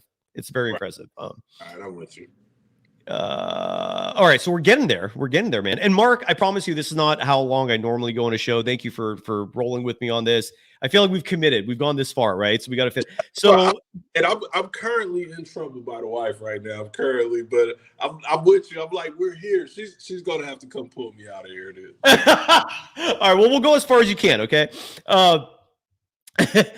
So we got the Memphis Grizzlies. We'll try to speed this up. Their OU is 47.5. The Memphis Grizzlies are going to be one of the perplexing teams this season, largely because they have a lot of new faces. And the most important one wasn't there last year, and I'm referring to Ja Morant. Their starting 5 is expected to be Ja Morant, Marcus Smart, Desmond Bane, Jaren Jackson Jr., and rookie Zach Edey. Some players off the bench include Scottie Pippen Jr., Gigi Jackson, Luke Kennard, Santi Aldama. I guess Brandon Clark is back and he's ready to go. John Concher also comes off the bench. My guess is the starting 5 and the closing 5 are the same. I have no clue how to bet this team. 47.5 is a high number, so I would lean toward the under, just given the fact that this team has not played together, and maybe it's going to take some time for them to get a rhythm going again. But what are your thoughts on the Grizzlies, man? Floor is yours. So I'm really big on the Grizzlies. So I'm going to go over. I'm big on the Grizzlies because of Ja Morant. Okay. And when Ja play, and that's the only thing. He has to play. So that's what makes the bet tricky. If we're just talking about Ja Morant's going to be there, I think this team could win 50 games, and if they're healthy, because they've not only with him having his issues, they've had injury problems throughout the team. Marcus Smart, Jaren Jackson, and Bane. All of them have gotten hurt. But if they're healthy, if Ja Morant can play, I think this team is a 50-win team, and I think they're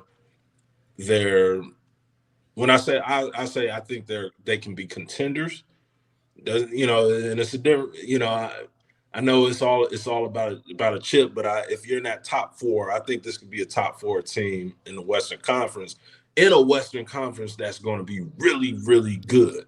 Yeah. So I do think Ja Morant is that good of a player, and I like I understand they lost Steve Adams, but I like Zach Edey a lot in filling that type of role. He's a big body, and he's more talented than Steve Adams offensively. True. So that's going to be another layer, added to that team. If they can all be on the court, I would go over, but it's such a, this is really a bet right here. And again, you feel like it's the over. I feel like it's the under, but yeah, you're right. This is literally, it will be gambling to the T with the Memphis Grizzlies, where you have no clue what's going to happen. The Miami Heat, their OU this year is 44.5. I think they're still stinging from the fact that they did not get Stoudemire last year. I think that burned them. They're starting five: Terry Rozier, Tyler Hero, Jimmy Butler, Nikola Jovic, and Bam Adebayo. Jaime Jaquez Jr. comes off the bench, and that kid could turn out to be something really special. Duncan Robinson comes off the bench. Kevin Love comes off the bench. Your thoughts on the OU and the lineup? I'm going to guess. I'm going to bet under, by the way, 44.5. Your thoughts? 44.5. Miami 44.5. The East. They won 46 last year. Just to add some perspective. I'm going over. I think they can match last year. I think they can match last season because, like you said, Jaime Jaquez is a really good player. I would imagine he would come back into this season and be better. Mm-hmm. And, when you got one thing about, teams, and you're even seeing that with the Houston Rockets, it's two different scenarios, but the same. But when you keep guys together, they get better. We've seen that with the Warriors. That's a perfect example. The Warriors, when Steph, Clay, and Draymond first got together, they were not like good. It wasn't like this is a great team, but you keep them together, they get better. They get better. And then that's been the problem with the NBA is keeping guys together. And so anytime I see, and that's what makes the Boston Celtics scary, they kept Jaylen Brown and Jason and Tatum together, longer than probably we all thought. Everybody was saying they can't win together. You got to get rid of one. But you keep guys together, they get better every year. The chemistry makes a difference. So because of that, and this team is not too much different, I think they can match what they did last year. And when I said Stoudemire, I meant Dame Lillard. I don't know why I said Stoudemire. I meant I feel like they're still stinging from not getting Dame Lillard, who is the point guard for the next team on our list, and that's the Milwaukee Bucks. One of the more fascinating ones. They won 49 games last year. Their OU is 50.5. I feel good about betting the under. I think this team is cooked.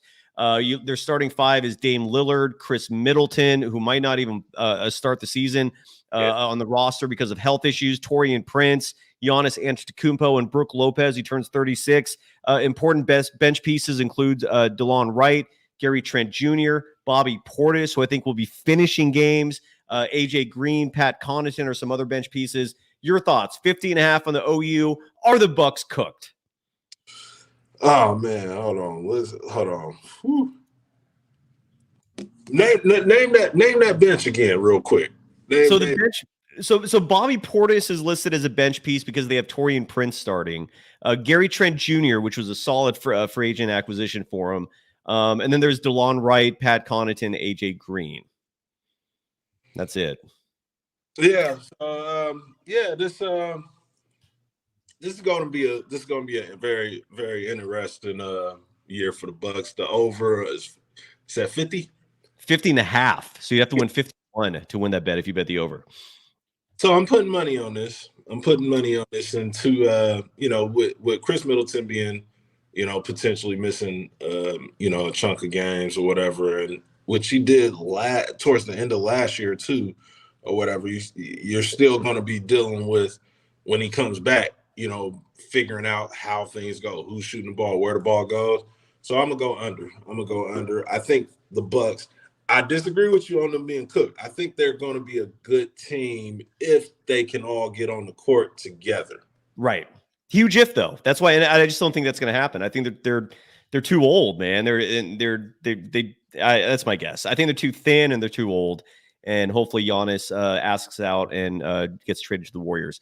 The New Orleans Pelicans, they're OU, and they're a fascinating team. 45.5 is the OU. Their starting five: DeJounte Murray, CJ McCollum, Brandon Ingram. Who knows what's going to happen to him, whether he stays with the team or gets traded. Zion Williamson, who is supposedly thin now. And then Yves Missy is listed as their center. I don't even know who that guy is. Their bench includes Jose Alvarado, Trey Murphy III, Herb Jones, Daniel Tice, who will probably see some time playing center. They got Antonio Reeves, Jordan Hawkins, who can shoot the hell out of the ball. Interesting team, man. Very interesting team. Deep. You've got a lot of weapons, not a lot of size, though. Like Williamson might be your starting center on this team. Again, the OU is 45.5. I have no idea where to go with this. Your thoughts, man? I'm going over because the one thing about this roster, I think what can make this roster, well, obviously keeping Zion and Brandon Ingram healthy is the biggest issue or whatever. So this is kind of, I forget what team we was just talking about. It's the same thing where Memphis or whatever, if they're healthy, I think the 45 would be easy to do. And I think if they had somewhat of a center presence, I think that can turn them into a real contender because they're so deep. Their second layer with, Trey Murphy the third and Herb Jones, who's like those two coming in as backups if they do come off the bench or whatever. Those two coming out of a backup give you, you continue that size. You got Trey who can really, really stretch the floor. He's a amazing spot-up shooter, athletic. Herb Jones, amazing defender, one of the best defenders in the NBA. If you haven't watched him, he's like how fun. I said this on my podcast. How fun, and I'm exaggerating some. How fun Steph is to watch offensively. Herb Jones is like almost as fun defensively. He's Okay. He's flying around if you pay attention to defense at all. He's picking you up 94 feet. He's, he can do everything on defense. But I go over with the Pelicans. I think they could be really good, but that size is really, that's going to be their Achilles heel. 10 more, man, if you can hang on. And if you got to bounce, you bounce. I'll finish it for us. But I just wanted to give you a countdown in case that helps. OKC Thunder. I know you got the wife behind me. Again, we're going long. We're going to hit 2 hours here, dude. OKC Thunder. A lot of people are picking them to win the whole damn thing. Excuse me. Their OU is 56.5. Last year, they won 57 games. So if you're betting the OU, you're basically betting on whether or not they're going to match their win total last year, go above it. They're starting five: Shai Gilgeous-Alexander, Alex Caruso, Jalen Williams, Chet Holmgren, Isaiah Hardenstein. Players off the bench include Isaiah Joe, Lou Dort, Cason Wallace. I don't know how many minutes he'll get, but Aaron Wiggins. And I think that's it. I like this team, clearly. If matching their win total last year is what we're betting on, I'm going to go with the over. I think this could be a 60-win team, man. What are your thoughts? I'm going over. And I was all in on the Thunder probably a year early. I can see this year making sense of them winning a championship and being, the team that dethrones the Boston Celtics because they're so deep, they're so young. and they're really, really good. They're the definition of positionless basketball, which everybody in the NBA is trying to be now. You know, you got a center who can bring the ball up, who can shoot threes, who can do, you know, whatever point guards usually do. You have from 1 to 5, they could really just grab a rebound and just go. Jalen Williams, I thought Jalen Williams would be good. I didn't think he would be as good as he showed he was last year. Yeah. All crazy, like 40. I think he was 40% from the three, 50 from the field. I got, and then that bench, they're deep. I would go over. It's a lot of games, but I got over. It is a lot of games, but they look like a 60-win team. I'd feel pretty confident betting the over. The Orlando Magic won 47 games last year. Good enough for the Southeast Division title. Their OU is 48.5, so you'd have to bet that they'd win 2 more games than they did a year ago. Their starting 5 is Jalen Suggs, Kentavious Caldwell-Pope, Franz Wagner, Paolo Banchero, who could do that. Kid is going to be one of the best players in the game soon. And then Wendell Carter Jr. is their starting center. Mo Wagner, Franz's brother, is one of the backups. Jonathan Isaac, Anthony Black, the young player Gary Harris, Cole Anthony. That represents your bench. So I'm guessing the starting 5 will be the closing 5. And again, the OU 48.5. I'm thinking it's going to go over, man. This is a young team that's just going to get better and better year after year. I'm going to go over on 48.5. Your thoughts, sir? It's like, my thoughts have to end now. As you see, I'm moving. We finished on this note. I'll finish it up. I will finish it up. I apologize, man. Thank you. This is hour 37, man. You're good. You're good. Are you going to run on this note? Yeah. So I'm going over. I'm taking over with OKC. Mark, they're my early favorite for a championship, but yeah. Go do your thing, brother. This enjoy your dinner. Mark Jones, everybody. I'm going to finish it up. You can follow him on all social media platforms at Mark. Did I say call you Mark Jones? I'm sorry. Mark Haynes.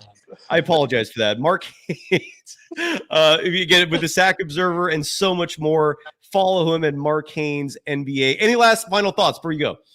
Hey, this was fun, and I can't wait to do this again. I want to do this a lot more during the season. And yes. Man, thanks for having me, brother. Have the Kings had their media day yet? Because the Warriors is Monday. Ours is Monday also? Okay. Yeah, ours is Monday too. So I'll probably try to do some type of footage then or whatever. And yeah, let's do this again soon. I love it. And so follow Mark if you're a Sacramento Kings fan. I'm sure you'll be posting a lot of great stuff on social media at Mark Haynes NBA. We'll have you back on soon. This is not the norm, I promise, Mark. Going through all 30 teams, it ended up being very time consuming. I apologize for that. Enjoy your dinner. Great to see you, brother. And have fun at media day. All right, you too, brother. All right, brother. And that is Mark Haynes of the Sacramento Observer. Let me hide that banner there. All right, let's finish up real fast here. And I'm not going anywhere because I am on a mission. Gilbert Arbalo saying I'm so clingy. Maybe I am. I have no idea. All right, so let's finish up real fast. The Orlando Magic, again, I said 48.5. I like the over. I'm not feeling great on that. The Philadelphia 76ers. This is one of the more intriguing teams this season. They won 47 games last year, but the team last year is considerably different from this year. Paul George being one of the biggest acquisitions for them. You look at the depth chart and their starting 5, Tyrese Maxey, who's already an elite point guard. Kelly Oubre Jr. is listed as a shooting guard for them. And this is why when I look at the Warriors, I want Wiggins as a 2. Why I don't react to Jonathan Kaminga. I don't flinch to Jonathan Kaminga being a potential 2. This is the NBA for you, man. Size is necessary and it's rewarded. Paul George is your starting small forward. Caleb Martin and Joel Embiid round out your starting 5 there. Off the bench, Kyle Lowry, Eric Gordon was a fantastic pickup for them. Don't be surprised if he closes games for them some nights. And the 76ers also added Reggie Jackson this last offseason, so you might see him closing games on occasion. And again, the OU for the 76ers, 52.5. I'm going to lean over. I don't feel great about it, but I'm going to bet over on 52.5. I think this is a very good team. A lot of it's going to come down clearly to whether or not Joel Embiid stays healthy and on the court, but this is a very, very good team. The next squad, the Phoenix Suns. This is a team that I've said before, and I'll say again. The Olympics has made them better. Kevin Durant and Devin Booker developed chemistry out there together. Devin Booker, I think, is going to be even a better player this season. So the Phoenix Suns, their over-under is 47.5. Last year, Phoenix won 49 games. So the bookies are actually asking you to bet on them with a lower OU than what they won last year. I think this is going to be a good team again. The Phoenix Suns starting 5. Let me pull that up for you real fast. Doing this without a co-host is a little tricky, but I can pull it. They got Tyus Jones. I still don't know how the hell they landed that. Devin Booker, Bradley Beal, Kevin Durant, and Yusuf Nurkic are your starting 5. I don't like the idea of Tyus Jones and Bradley Beal starting together. In terms of your closing lineups, don't be surprised if Grayson Allen gets a lot of minutes. Don't be surprised if Royce O'Neal gets a lot of minutes. Don't be surprised if Josh Okogie gets a lot of minutes in terms of who finishes games. But I still like this team a lot. I'm going to lean with the over. 47.5 is a low number for this squad. One of the worst teams in the Western Conference. Bruce Morrow, by the way, saying Suns 52 max. So you're betting the under. Gilbert Arbalo saying that Mike Budenholzer, the new head coach of the Phoenix Suns, hell of a coach, former world champion, part of the Greg Popovich system. So that's another variable in play as well for the Phoenix Suns. The Portland Trailblazers. Let's look up their roster real fast. And they're one of the very few teams in the West who are not expected to make noise. So naturally, they probably will make some noise. But regardless, Scoot Henderson, starting point guard. Anthony Simons, your starting shooting guard. Simons is a player to look out for, man. His comeuppance has been a long time in the making. And if he's going to be a real player in the NBA, I feel like this season is going to be it. Either it's going to be a make or break for him. The Portland Trailblazers also acquired Danny Avdija from the Washington Wizards. They still have Jeremy Grant. They still have DeAndre Ayton. I'm sorry. They got 3 centers on this team. They also drafted Donovan Clingan. They also have Robert Williams, the third from last year, a.k.a. Time Lord, a player that I think would be a fantastic trade acquisition for the Golden State Warriors. Shaedon Sharpe comes off the bench. Don't be surprised if he finishes games for this team. That kid could really play. Chris Murray is on this team as well, coming off the bench. With all that said, their over-under this year for the Portland Trailblazers is 21.5. And considering they won 21, it's a little surprising they even won 21 a year ago. But I'm actually going to lean under. I am. The West is so good this year. I don't feel good about it. It's a stay away for me. But I would lean under just because of how deep the West is. When you look at the worst teams in the West, it's Portland, Utah, the Clippers, and I think that's it. So don't bet on that is what I would say ultimately. Stay away. A few more. We're almost done here. The Sacramento Kings, I was going to save for the end, but since Mark left early, we'll run through them right now. The Sac Kings, a team that a lot of people think are going to be doing really good this year, myself included. They're starting 5, De'Aaron Fox, Kevin Huerter, DeMar DeRozan, Keegan Murray, and Domantas Sabonis. Coming off the bench for Malik Monk, he's one player who will likely be in the closing 5 and not necessarily the starting 5, one of the best 6th men in the game. They also have Jalen McDaniels coming off the bench. Trey Lyles recently suffered an injury. I don't know how severe that is, but he comes off the bench for him as well. They also have Keon Ellis, Alex Len as a backup center. They're a damn good team. Their OU this year is 46.5. Bet the over. I like the over actually a lot for the Sacramento Kings. And they won exactly 46 games last year. So to bet the over is to bet on them being just one game improved from a year ago. And I do think that they could pull that. What's going on in the chat real fast? Bruce Morrow saying less than 30 wins for the Blazers and 55 is the max wins for the Kings, according to your opinion. D57 also thinks the Phoenix Suns over is a lock.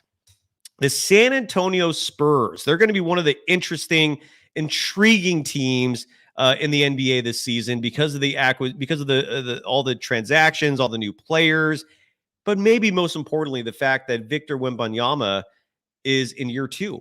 And this kid, we have no clue what his ceiling is. We have no clue what the rate of his progress is going to be.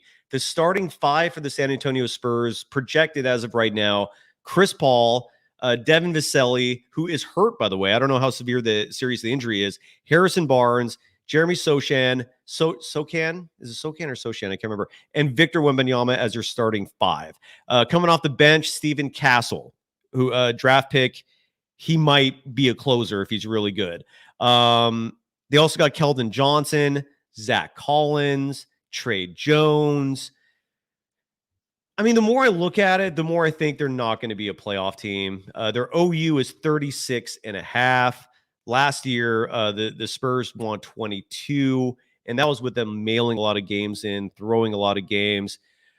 36.5 is a lot. I would lean under on that. And more importantly, I would say just stay the hell away from that because that's a gamble. There is no easy way to predict which direction that is going to go. The Toronto Raptors, let me find them real fast. They were 25-57 last year. Their starting 5 as of right now in terms of projections include Emmanuel Quickley, Grady Dick, RJ Barrett, Scotty Barnes, and Jakob Poeltl. Kelly Olynyk comes off the bench for him. Bruce Brown comes off the bench for him. They traded for Davion Mitchell, who was with the Kings the last few years. Great defensive point guard, still needs work on his offensive game. So the OU for the Toronto Raptors is 30.5. This looks like an awful team. The only salvation for the Raptors is going to be the progress of Scotty Barnes and just, what level he takes his game to next year. I don't think it's going to be enough to reach that over. The Raptors look like they're going to be a bad team. So I would bet the under 30.5. I don't feel great about that, but I would lean toward the under. The Utah Jazz, we're almost there. 2 more teams. The Utah Jazz, their over-under is 29.5. Utah last year won 31 games. So if you want to bet the under on them, it would be them losing more than 2 or 3 games than a year ago. Their depth chart in terms of starters includes Keontae George, Colin Sexton, Lauri Markkanen, Taylor Hendricks, and John Collins, another trade asset that the Warriors could potentially pursue for a low price. Big contract, but low price. Patty Mills comes off the bench. I'm surprised Jordan Clarkson is listed as, I guess he's our 6th man. He's listed as coming off the bench. So he would be in the closing 5 if I had to guess. Walker Kessler, another player who could be in the closing 5. Also a player who could get traded depending on how the season goes. Again, the OU for this Utah Jazz team, 29.5. I think that's a safe under. I would definitely bet the under on that. One last thing with the Utah Jazz to note. Last year, I already mentioned this before. I'm sorry. They won 31. I think that's going to go down this coming year. So I would go the under for 29.5. Let me see if there's anyone in the chat that needs. Oh, okay. Thank you so much, Die Post. This is Sohan, Jeremy Sohan of the San Antonio Spurs. Thank you for that. Bruce Morrow thinks the Jazz are going to get less than 20 wins. Gilbert Arbalo thinks that the Spurs are going to be turned into an elite offensive team because of his addition. He's also 39 years old. So we shall see. And Bruce Morrow thinks that Chris Paul will similarly have that kind of effect on the Spurs. Did I not mention Chris Paul's name in the depth chart? Did ESPN drop the ball and not include him? I thought, hold on a second here. Now I got to go back because I do not remember actually mentioning Chris Paul. And oh no, I did. Okay, never mind. I'm sorry. All right. And what do we have left? Save the best for last, and that's the Washington Wizards. Their over-under is 20.5 games. It's so low, I might actually bet the over. They won 15 games last year, and their roster includes former Golden State Warrior Jordan Poole, Malcolm Brogdon. I don't know if Brogdon's on this team now. Kyle Kuzma, Alex Starr, and Jonas Valanciunas, whose name has been linked to the Warriors based off reports early this offseason, but he would not be eligible for trade until, I believe, January. And I just don't understand the hype either. I don't, would I hate him on the Warriors? No, but would I want someone better? Yeah. Some bench players for this team include Bud Carrington, Corey Kispert, who I think will be in the closing five for this squad. A name which you might recognize watching this program, Patrick Baldwin Jr. is on this team as well. He was also part of the Jordan Poole trade. The OU for this team is 20.5 under. I think that's a safe bet. There's one team I did not cover, and that's the Golden State Warriors. And I'm going to save that because this episode is pushing 2 hours. I'm done for the day. So tomorrow, when the Niners are not playing, I'm going to go live and cover the Golden State Warriors over under. And maybe more importantly, I'm going to play some sound from Mike Dunleavy Jr.'s recent press conference where he talked a lot about his vision for the Warriors and what they're going to do to help Stephen Curry. So we're going to talk about that. And we're going to break down that Karl-Anthony Towns blockbuster trade, which I feel like we talked about a whole lifetime ago, and whether or not the Warriors dropped the ball in not pursuing him. So that'll be coming probably not tonight. That'll be coming tomorrow. So stay tuned for that. I'm going to Warriors Media Day on Monday, so there will not be a show this coming Monday. But I can't thank Mark Haynes enough for joining the program. Side note, if Bruce Morrow, great chat comment to finish the show. Curry will be pissed and a move will be made. I hope so. I really hope so. But again, so stay tuned. There will be another show coming very soon, which will be, again, Warriors oriented. I want to quickly, again, not just thank Mark Haynes for coming on the program, but also let folks know that a show like this would normally be called NBA Coast to Coast. My partner on that program, Casey Stern, sadly has quit broadcasting. He's out. And he's got kids. He's got a family. I don't know if he's out for good, but he's out right now. His show Unfiltered, he's not producing new programs. He was the host of Believe in Mets. He let that go. So Mark and I, we had a discussion about this. He might become my new co-host for NBA Coast to Coast. Stay tuned for that. And yeah, Bruce in the chat saying, yikes. It sucks, man. Casey Stern is talented. I love the guy. I consider him a friend. And I'm going to miss producing shows with him. I really am. But, that's how life goes sometimes. Anyway, so Mark and I will be, hopefully when the season starts, we'll be doing a weekly NBA show. They will not all be going 2 hours long. But thank you so much again for joining us. Ooh, the Rick Moranis of broadcasting with some tragedy in the mix as well for why he left. Not the same level of tragedy as Rick Moranis. Rick Moranis sadly lost his wife and became a recluse after that. But yeah, still a bummer. Anyways, thank you so much for joining the program as always. And especially if you're still listening now, we're at hour 52. Thank you. That was your over-unders, your starting fives, your closing fives. Cover the blockbuster trade, I hope. And we'll be back covering Warriors tomorrow. Stay tuned for that. I'll post the time soon. Follow me on Threads and Instagram at DogWild. Have a great rest of the weekend. It's only Saturday. So if you're watching this on a Saturday, have fun. Go do something pleasurable. And thank you. Bye-bye.